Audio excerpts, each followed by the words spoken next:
Welcome to That's Good Sports. I am Brandon. Until Patrick Mahomes has at least 5 children, how can he call himself an AFC West quarterback perna? Phillip Rivers got 9, Joe Flacco's got 5, Derek Carr has a collection of 8,000 micro machines, and Mahomes, well, let's just say throwing footballs isn't the only thing he's good at doing with his left hand. Today, we take a deep dive and get an in-depth bio about each AFC West quarterback's children. Oh, sorry, that's a report for my sustainability class. Today, we're going to review the Kansas City Chiefs offseason, their player moves, the draft, and a bunch of shitty jokes to predict whether or not they will be better in 2019. Chargers and Raiders to come as I power walk through the AFC West, but today it's the Chiefs. Let's get sports.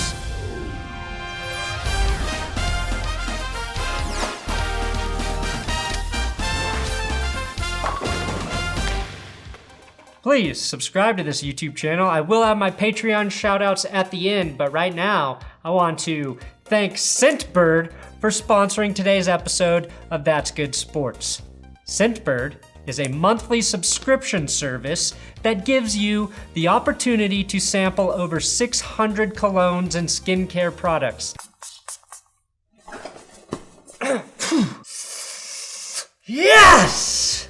It smells good! Each month, with Scentbird, you will receive a 30-day supply of a new scent, or cologne if you will, which is 120 to 140 sprays, which, per a recent survey, if you live in Denver like me, you will certainly use, which concluded Denver residents only shower every 4 to 5 days. To do that, you need Scentbird. This month, I received my Burberry British edition to time up with the birth of Prince Harry and Meghan Markle's child, of course. So use my code GOODSPORTS for 30% off your first cologne. That's just $10. You can see the 5 colognes I've tried so far in my description with the discount link. Again, promo code GOODSPORTS. Scentbird. Scent. Let me begin with my bold prediction for the Chiefs. Patrick Mahomes will have more rushing touchdowns in 2019.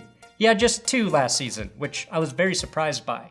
I assumed he had like 5. Instead, he was tied with Tom Brady at just 2. Basically, the only quarterback record of Brady's you don't want to be tied for. The Chiefs' biggest offseason signing, of course, was bringing back Jamaal Charles for a 1-day contract so he could take a handoff in a suit from Patrick Mahomes. This was a punishment for Charles after he betrayed the Chiefs by signing in Denver for a season. Hey, yeah, come back for a day, Jamaal, and we'll show you exactly how stupid you are for being born 10 years too early and having to waste your career taking handoffs from the Tyler Thigpens, Matt Castles, and Alex Smiths of the world. Seems a little harsh to me, but that's just how they do it in Kansas City, I guess. I think 2018 was a surprise for everyone in the NFL in terms of Patrick Mahomes coming out of the gate looking like a seasoned veteran. In last year's episode, I said I thought he'd be pretty good, but would have a slump in the second half of the season. 50 touchdowns later and a Dee Ford and a bullshit roughing the passer penalty away from winning the AFC Championship game, and I was dead fucking wrong. And I swear to God, if one of you Chiefs fans in the comments say, yeah, I knew he would be good right away, you are a shittier liar than Tyreek Hill, Bill Clinton, Lance Armstrong, the 1919 White Sox, and my parents who told me I could be anything when I grew up. And I chose underperforming YouTuber because I'm stupid too. The 2018 season went down like this for Kansas City. Defenses will figure out Patrick Mahomes at some point. Mahomes can't keep throwing this many touchdowns, can he? Defenses will surely figure out Patrick Mahomes. Oh God, will Patrick Mahomes break the touchdown record? Left-handed pass on 3rd and long. Fuck Mahomes. No-look pass? Fuck Mahomes again, even though that was pretty badass. Mahomes uses ketchup for sex play with his girlfriend. Can the Chiefs beat the Patriots? Nope. Can the Chiefs beat the Patriots in the playoffs and get back to the Super Bowl for the first time since FDR could actually walk? Nope again. The Chiefs cut Kareem Hunt after he forgot to use his rewards credit card at a hotel, and Travis Kelce did some stuff in there too. The Chiefs never scored less than 27 points in a game, and they still managed to lose 4.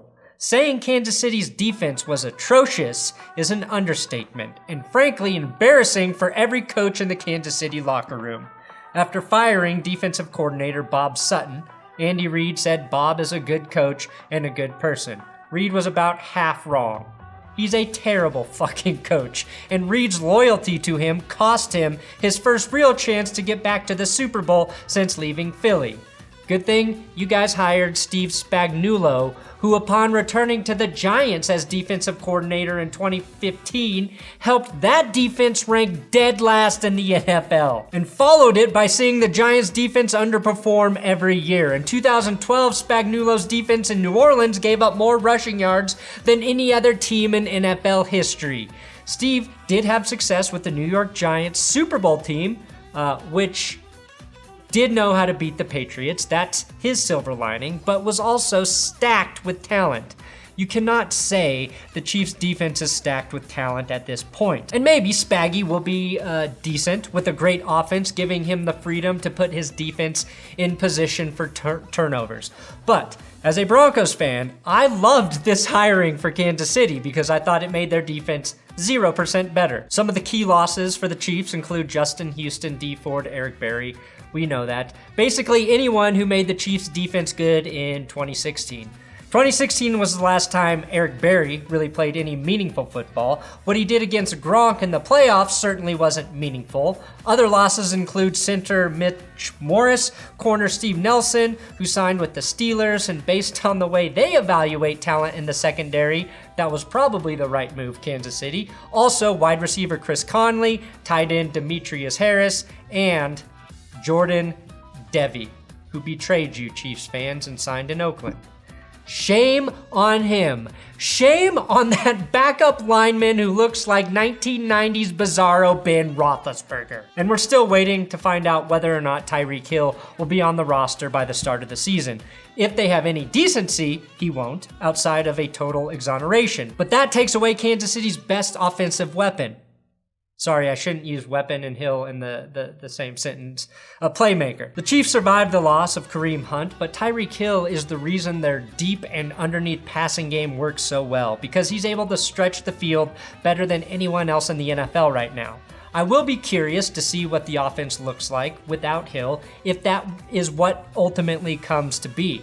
I think Travis Kelce's game will be most affected if Hill is gone. Now, key free agent additions might be Jamie Collins, who is projected to land with Kansas City per a CBS Sports report. If true, when you factor in Emmanuel Ogbah and Carlos Hyde, Kansas City is basically trying to sign every player Browns GM John Dorsey is getting rid of. The big free agent acquisition, of course, was the signing of defensive back Harold Jones-Quartey and some other dude named Tyrann Mathieu.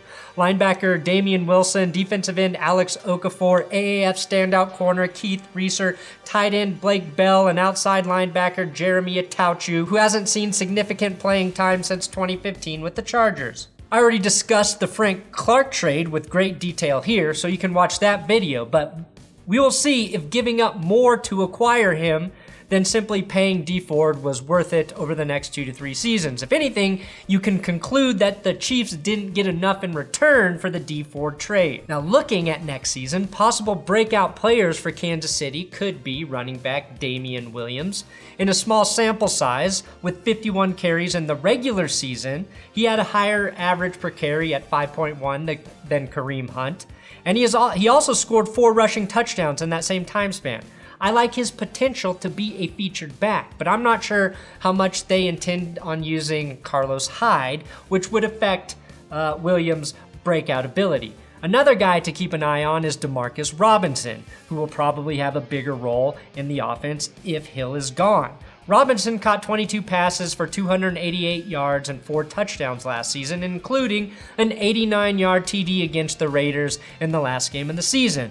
Might be an interesting fantasy football pickup late in your fantasy football draft. Like Williams, Robinson's touches will depend on not just Tyreek Hill, but the role rookie Mecole Hardman plays, which leads us into the Chiefs draft, where I give them an arbitrary grade of B-. Call me crazy, but I think every team does a B in the draft. Any other grade is stupid, unless you literally miss your draft pick like the Vikings or Ravens. The Chiefs addressed many needs, starting with Georgia receiver Mecole Hardman, who I just mentioned, then Eric Berry's replacement in Virginia safety Juan Thornhill, great name by the way, defensive tackle Colin Saunders from Western Illinois, corner Rashad Fenton from South Carolina, running back Darwin Thompson from Utah, and center Nick Allegretti from Spaghetti and Meatball U. Hardman is getting the attention right now, but for my money, Juan Thornhill and Colin Saunders may have much bigger impacts on the defensive side of the ball. Saunders is a massive 324 pounds with tremendous athleticism who could be a wrecking ball, filling in for Chris Jones or held next to Chris Jones, because I think he can play nose tackle or whatever it is when you're on the defensive line and not a defensive end or a nose tackle. He can do that position too. Thornhill is like Tyrann Mathieu in his versatility. He could be used as a dime linebacker at times, which is a big need for the Chiefs, and I like him paired with Tyrann Mathieu instead of Jordan Lucas, their other safety. Prediction for the 2019 season is exactly the same for the Chiefs. 12-4 with the loss in the playoffs because I don't trust the defense, especially the linebacking trio of Ragland, Hitchens, and Wilson, or Dorian O'Daniel, who sounds way too Irish to be good at linebacker. Now here's what I hate to admit about the Chiefs. Despite all of the off-field bullshit and Riddler-level question marks on the defense, they will probably be just as good in 2019 and beyond because of Patty Mahomes. All that shit I talked about Steve Spagnuolo is probably going to bite me in the ass. The Patriots, for example, lose key players on defense almost every year, and they are fine because of the consistency at quarterback, head coach, and offensive coordinator. I believe that's the formula Kansas City is trying to abide by, but with a defensive coordinator instead of an offensive coordinator, because Belichick is the defensive mastermind in New England, much like Andy Reid has the offense under control in Kansas City. Now, players who must step up are depth pass rushers Breeland Speaks in his second season, Emmanuel Ogbah, or the impossible to say Tano Passanio from fucking Kalamazoo, Michigan, who attended Wassahickon High School. Look at all these insane words he's associated with. Look at him! It looks like George R.R. Martin dropped acid and just started adding Game of Thrones houses and lords on a whim. If the depth on the defensive front is strong, paired with the elite Chris Jones, the very good Frank Clark, and solid play from Alex Okafor, the Chiefs may have a very competitive defensive line. A unit that could be good against the run and very good at getting to the passer. Those two things, plus a big offensive lead, could see the Chiefs with a much more opportunistic secondary, even though I don't think they upgraded heavily on the back end. Maybe the Chiefs aren't worried about the secondary because the only reliable passer they face twice a season is Phillip Rivers. Well, Chiefs fans, I have 8 words for you. Elite Joe Flacco is in the AFC West. So you better pray against the elite god that is Joe Flacco. Now, if corner Charvarius Ward turns out to be good, that could make a huge impact on the Chiefs' defense. He didn't look bad in his 4 games at the end of the season, but has a sample size too small to get a good read on as of now. If he plays well, your only liability at corner is Bashaud Breeland. Patrick Mahomes simply will not be as good as he was in 2018.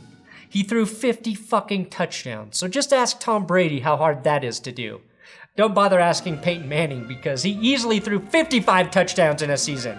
Plus, Mahomes may not have Tyreek Hill to throw the ball to across the field when the entire play goes to shit. They're going to have to figure out a new play for when the play goes to shit. The area Mahomes can improve is ball security. 12 interceptions is not bad at all, but I think he can drop that number, which is terrifying. If Andy Reid is smart, the Chiefs will emphasize the running game more in 2019, as Mahomes will be at threat level midnight for every defense. The Chiefs were ranked 16th overall in rushing yards last season. A way to make Patrick Mahomes more effective is to take just a bit of pressure off of him with a consistent rushing attack. The Saints and Patriots were 5th and 6th in 2018 with 127 and 126 rush yards per game. I think that's the sweet spot for a team like Kansas City, and a potential huge advantage with most defenses having to fear the pass every play. So barring a Mahomes Madden 20 curse, Kansas City is still the team to beat in the AFC West. That's all I have to say about that. And if you're a Chiefs fan, I think you owe it to yourself to donate to my Patreon account for all the nice things I said about a team that I hate. Patreon.com/ThatsGoodSports. And I do have my big dick Patreon shoutouts for Fascist Aliens with the $20 donation. Wow, I really expected aliens to not be fascists. Tim Ward, who is serving overseas as a medic. Thanks, my friend, for upping your donation to $20. Captain Super Ranger, Snorri Valson. Then we have Keith Barlow, Lily, and Emmanuel Sortino. You guys are fucking awesome. Thanks for watching another episode of That's Good Sports. Subscribe here on YouTube. I gotta say it, or YouTube will sue me. I'm on Twitter, Instagram, at Brandon Perna if you want to follow me there. Also, make sure you follow my writing partner at WillKey6 on Twitter. He is underpaid, and I try to compensate him by getting him at least 5 new followers a week until one of us is dead.